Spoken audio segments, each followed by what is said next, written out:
AM 950, the progressive voice of Minnesota. It's the Matt McNeil Show. As promised, Michael Brodkorb kind of joining us to recap the Super Bowl and maybe get his thoughts here on the beginning of session. Hi, Michael. How are we today? Wonderful. Another Super Bowl that I watched, and the Minnesota Vikings are not holding up the Lombardi Trophy. How about the joke against the Vikings on the CBS promo for their the show Ghost, where the Viking says, "I like the Super Bowl, but I'm not invited too often." I know. I mean, they're just twisting the knife in there, Matt. They're just twisting the knife in. Patrick brought up earlier, and I'd like to get your thoughts on this. First quarter was boring as all get-go. Second quarter picked it up a bit, but once you got into the third, fourth, and the overtime, that was a darn entertaining game.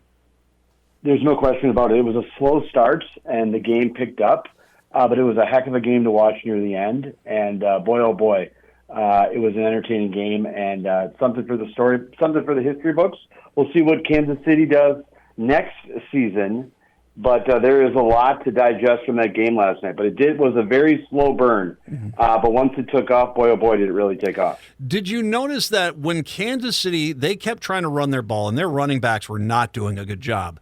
And it was when Mahomes went with either a pass or Mahomes himself would run that San Francisco, who looked so dominant on defense, just didn't know what they were doing. I mean, Mahomes being able to get those runs, especially in the overtime plays, that was the play that led up to the field goal that tied it, and then in the overtime, they were clearly not prepared for him as a runner nearly as much as they were able to control the Kansas City running backs themselves. Correct. He had a lot of mobility during last night's game, and they had a tough time adjusting to that. And boy, oh boy, I think the game was close near the end, and it obviously went into overtime. But I think there's a lot of plays that had San Francisco had more time and just dealt with the fluidity of Mahomes on the field. They could have done more to stop, but boy, oh boy, they came as close as you can get. Yeah. It was really a close game. Well, and I kept watching that San Francisco defense. I was just like, how is Kansas City even in this game? Because, I mean, how many times was it just clobbering, just punching Kansas City right in the face? And, I mean, even by the time I got into the fourth quarter, I'm like, oh, yeah, this game's actually a lot closer than it looks like. Well, the other thing I would say as a diehard Vikings fan is, boy, the caliber of those teams are different than what the Vikings put on the field this season. Yeah. I mean, that's really where you start to see those really some fine-tuned engines on the football field last night. And the Vikings are just not in that position, but it was certainly an entertaining game to watch. I've heard from a number of people that shared kind of the take about kind of the slow start. It was something that will be great to watch, and I think it's a precursor. I think it's also a potential matchup that we could see next season. There's no reason not to think that both Kansas City and San Francisco are going to be right back in it next season. Did it ever cross your mind, I was watching that game, that only a few months ago was that Vikings-Raiders game in that same building, and it was just a much different vibe of a game. Yes, it was a much different vibe, yes. And I have to also say, just from a process standpoint, I don't know if you picked this up too, but there was a number of expectations that there were going to be some structural problems, or just operationally there were going to be some problems in that Super Bowl, in just the kind of the operations of how that game was played. But by all accounts, the field was good. Mm-hmm. It was a well orchestrated Super Bowl. We can have a discussion at some point later about the halftime show. I don't know if I'm an expert on that topic, but the field, the quality of the turf, and everything, it was just a good, well run game. I'll let you talk the halftime show, because I thought it went pretty well. The one thing I was concerned about it, did you see how the stage was bending and bouncing when they were at the very end of it? I was scared to death of that thing collapsing. Yes, and I just have to say, I cannot offer any expertise on anything related to the halftime show. It occurred. I have no place commenting on that. There's just nothing that I can offer to the entertainment of other than saying I still believe Prince performed one of the best, if not the best, halftime show in the history of them ever happening, and so that's all I can really add to it. Yes. Prince had sex with America in Miami. That was during a rainstorm. There's your pull quote right there. There's your pull quote. There it is. Alicia Keys, by the way, I do love her. What was your favorite commercial during the game? I've a couple. I like the kind of the obnoxiousness of the Ben Affleck commercial. I thought that was really great. I also liked the preview for. Sometimes you make it hard being your friend. That was hands down probably my favorite. How about you? Oh, I think I agree with you, man. The Dunkin' Donuts ad was really good. I did love Schwimmer's line at the end of the Uber Eats ad where he says, "I can't stand this town." Yes. I thought that was a good payoff at the end of that one. Oh yeah, overall I thought they were good, and I did like, and one that didn't do as well, but I thought it was good, was the MGM Bets one where they said everyone can bet except Tom Brady, and I thought that was a good concept for the ad. Yeah, no, it was a great concept, a great ad. We saw Tom Brady was also in the Affleck ad. Yeah. So he even though he wasn't playing in the Super Bowl, he did have some screen time, but overall, just a great production. And here's just one thing I'll put on my partisan hat for a second, but it will be more of a swipe, is that there's a lot of MAGA people upset today. And that's something that we should be happy a little bit about. Wow. I mean, they're pretty upset about Taylor Swift, and good for her. In her rookie season, she was able to win the Super Bowl too. So good for her. Congratulations to her. I mean, you couldn't write that script. The superstar rock star kissing her boyfriend on the field after he wins the Super Bowl. I mean, dear Lord, it's cute. It's there. I mean, throw Andy Reid in the background. Overall, I mean, there are things that might be worth your while disliking. That's not one of them, because that's freaking Americana right there. Oh, that's just that. It is.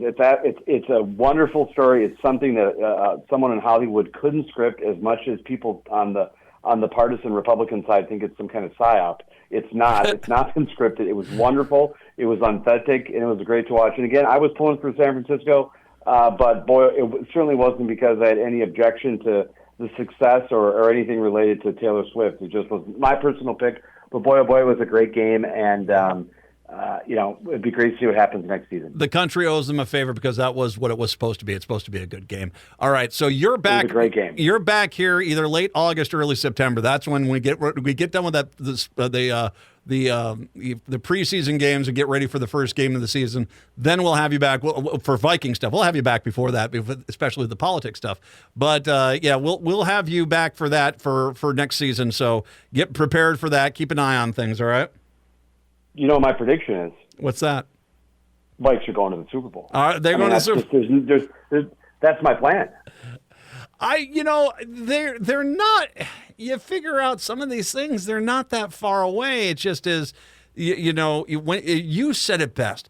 Those two teams on the field were leaps and bounds better than any game I saw the Vikings play, even with Kirk Cousins.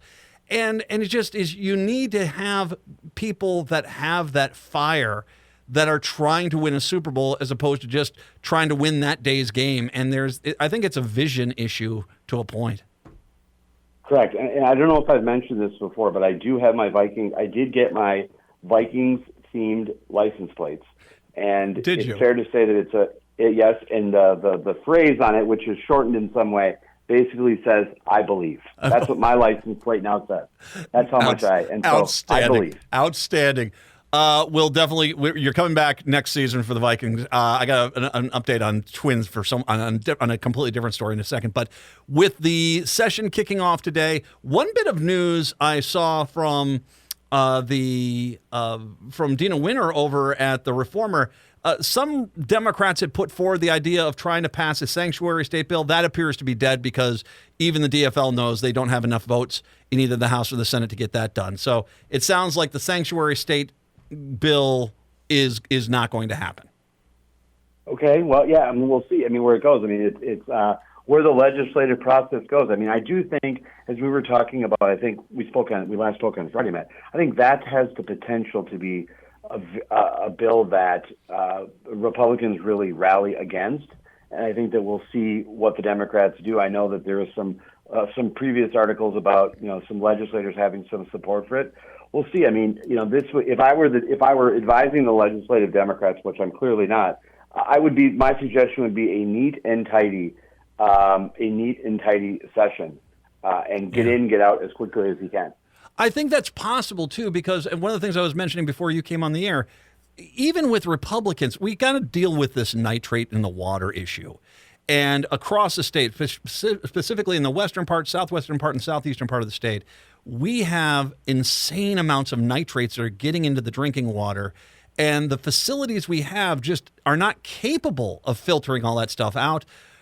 I think there's a real need here, and I think that if the DFL can look at the House GOP and the Senate GOP and say, here's the deal, how many treatment plants do we need to get fixed here, and get that done, I think that will go a long way to this being a fairly speed bump free session. Yes, I think that. And now putting on my partisan hat and advising the Republicans, yes, I think they need to not have that happen. I think that they need to have there be some bumps, there need to be some ups and downs, and they need to make sure that the legislative session is not tidy. I think that's the way that you do it when you're in the minority on either side. Mm-hmm. But I think that would be the benefit in this situation. And if the Republicans were in control, I'd be saying the same things about the Democrats, that should be their strategy. So who's ever in the minority party, they need a bumpy legislative session. They need to be able to go out and make the case to the voters that who currently has their hand at the till of state government isn't responsible to run it. And so we'll see what they do. It's going to be an interesting session, and I think it's fair to say it's going to be fast paced. It's not unlike last night's game that started very slowly.